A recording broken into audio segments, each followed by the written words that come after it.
दोस्तों यदि आपके मन में कोई भी प्रश्न है तो आप मुझे कमेंट कर सकते हैं, इंस्टाग्राम पे मैसेज करके मुझसे पूछ सकते हैं। इंस्टाग्राम का लिंक आपको डिस्क्रिप्शन बॉक्स में मिल जाएगा। और चलो शुरू करते हैं अपना टॉपिक।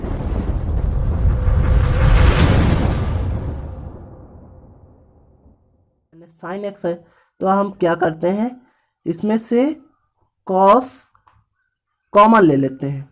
कॉस इसमें से कॉमन लेंगे तो हमारे पास जो मान आ जाएगा, कॉस कॉमन लेंगे तो ये अपान में चला जाएगा। यहाँ से कॉस कॉमन ले लिया तो हमारा टर्म जो बन रहा है, यहाँ से कॉस कॉमन लिया हमने, यहाँ से कॉस कॉमन ले लिया तो कॉस कॉमन लेने पे क्या हमारे पास ये टर्म बच रहा है, सिर्फ ये टर्म आ जाएगा। अब ऊपर से और नीचे से दोनों जगह से हमने कॉस कॉमन ले लिया तो हमें कॉस कॉमन लेने से फ़ायदा हो गया बहुत ज़्यादा। अब कॉस कॉमन लेने से हमारे पास ये भी फॉर्मूला बन रहा है टेन का, 1 - 10 हो जाएगा, ये भी बन रहा है 10 का।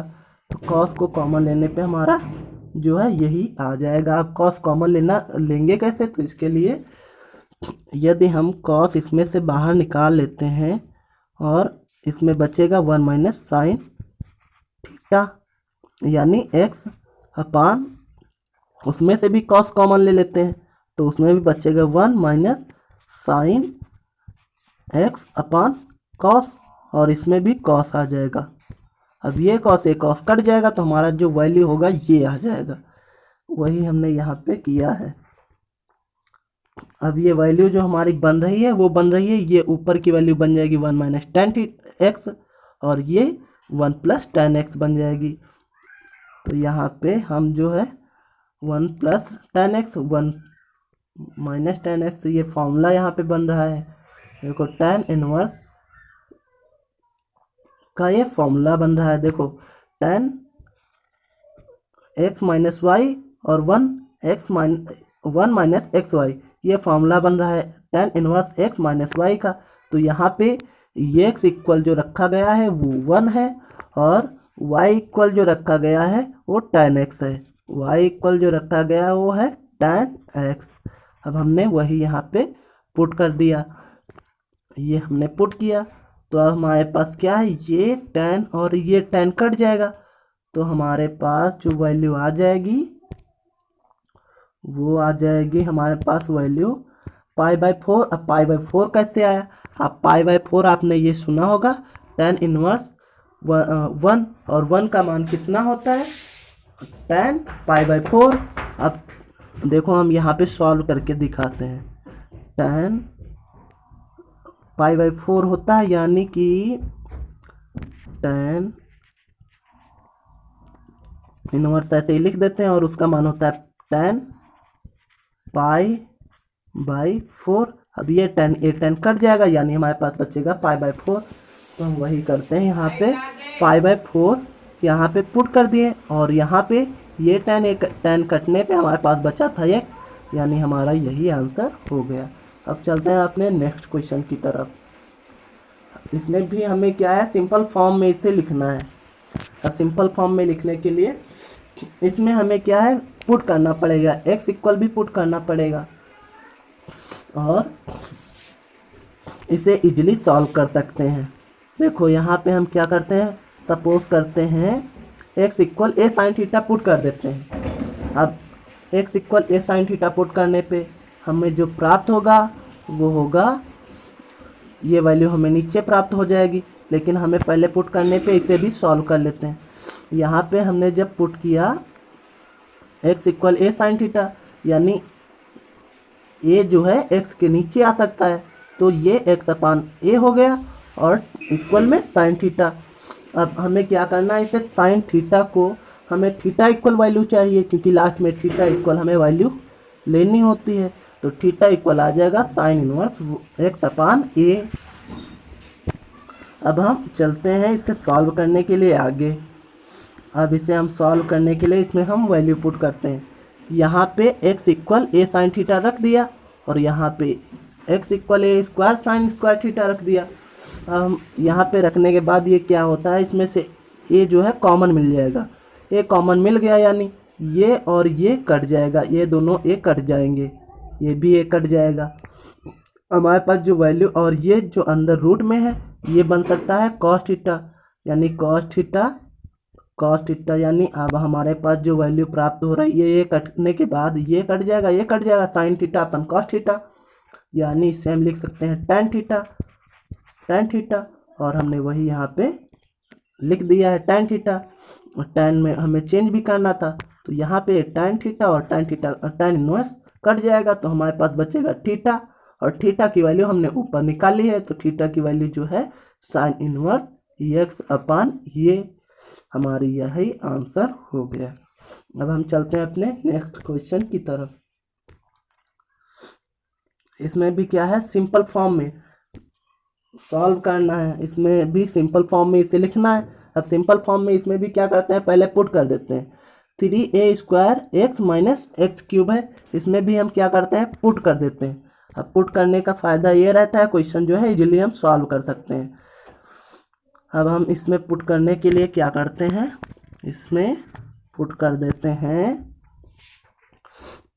यहाँ पे पुट कर देते हैं x equal a tan theta, क्योंकि tan फॉर्म में लाने में इसे इजी हो जाएगा। तो हम इसे पुट करने पे देखो, अब इसे सॉल्व भी कर लेते हैं, वही पिछला वाला टर्म, x के नीचे a आ जाएगा, tan theta equal theta equal आ जाएगा हमारा ये tan inverse x upon a. अब आगे सॉल्व करते हैं, हमने यहाँ पे x की जगह पे a tan थीटा रखना है, x की जगह पे a tan थीटा रखना है, यानी हमने इस x की जगह पे ये a tan थीटा रख दिया, x क्यूब है यानी a cube tan cube theta रख दिया। अब a की जगह पे कुछ नहीं रखना है, और यहाँ पे क्या है 3ax² यानी 3a square tan square theta, हमारा पूरा फॉर्म जो बन रहा है, यहाँ पे वैल्यू पुट करने पर हमारा ये फॉर्म बन रहा है। अब इस फॉर्म को क्या करते हैं, हम सॉल्व करते हैं आगे। इस फॉर्म को सॉल्व करने के लिए हमें क्या करना होगा, इसमें से एक कॉमन मिल सकता है ना, यानी कि हमें इसमें से एक क्यूब कॉमन कर लेते हैं। अब एक क्यूब कॉमन करने से क्या होगा कि इसमें से एक क्यूब कॉमन करेंगे और नीचे से भी एक क्यूब कॉमन हो जाएगा, यानी कि इससे प्रॉफिट हमारा ये है, दोनों कट जाएंगे। तो अब क्या करते हैं, हमारे पास बचेगा सिर्फ tan theta minus tan cube theta upon में 1 माइनस 3 tan स्क्वायर थीटा। ये जो फॉर्मूला है ये होता है tan 3 थीटा का फॉर्मूला होता है, हमने इसीलिए इसे पुट करके बनाया था। इस पुट करने पे फॉर्मूला बहुत इजी हो गया और आंसर आ गया हमारा। तो ये tan थीटा हमारा आंसर, ये tan और ये tan कट गया, हमारे पास बचा 3 थीटा, और थीटा का मान हमने ऊपर निकाला है, theta equal tan inverse x by a. अब हम क्या करते हैं, वही मान हम ये पुट कर देते हैं यहाँ पे। हम यहाँ पे मान पुट करने पे क्या हमें मिलता है, 3 वैसे ही लिखा रहता है और हमें ये मान प्राप्त हो जाता है। अब चलते हैं अपने नेक्स्ट क्वेश्चन की तरफ। इसमें क्या कह रहा है, फाइंड द वैल्यू ऑफ, यानी इसमें जो वैल्यू फाइंड करनी है, हमें इसका मान निकालना है। हम मान निकालने के लिए इसे क्या करते हैं, इसमें लेट करना पड़ेगा, लेट करने से जो है क्वेश्चन इजी हो जाएगा। अब क्या करते हैं, लेट करने के लिए इसमें हम साइन इनवर्स जो यहाँ पे दिया हुआ है, ये साइन इनवर्स जो दिया हुआ है ये इतना, इसके इक्वल में हम एक्स लेट कर लेते हैं, और एक्स लेट करेंगे तो हमारा क्या बन जाएगा, साइन एक्स इक्वल 1/2, हमारा ये फॉर्म बन जाएगा। और 1/2 जो है किसका मान होता है, पाई बाई साइन पाई/6 का मान होता है।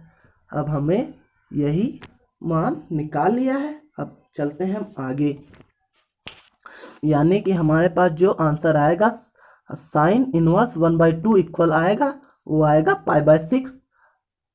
अब हम चलते हैं इसे सॉल्व करने के लिए।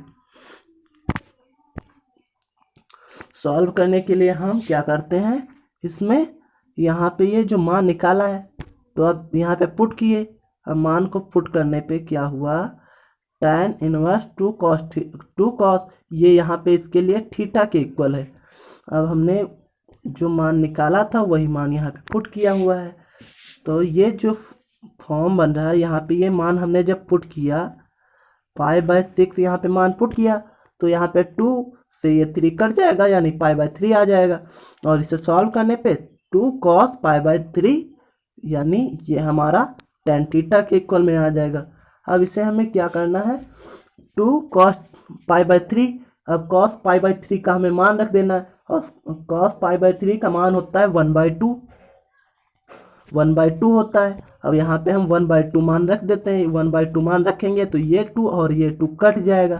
मान कटने पे हमारे पास प्राप्त होगा सिर्फ 1, यानी और 1 का मान क्या होता है, π/4। 10 1 का मान होता है π/4 और हमारा यही आंसर हो जाएगा।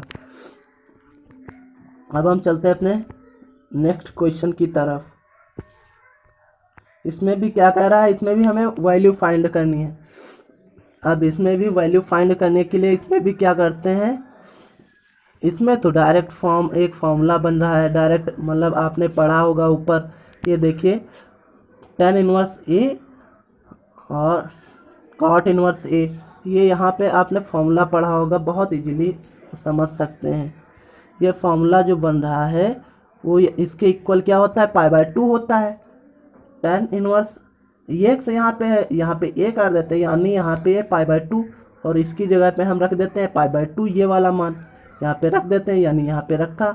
और cos π/2 यानी cos 90 का मान क्या होता है, 0, और वही हमारा आंसर है। इससे बहुत इजीली सॉल्व कर सकते हैं, लेकिन इसके लिए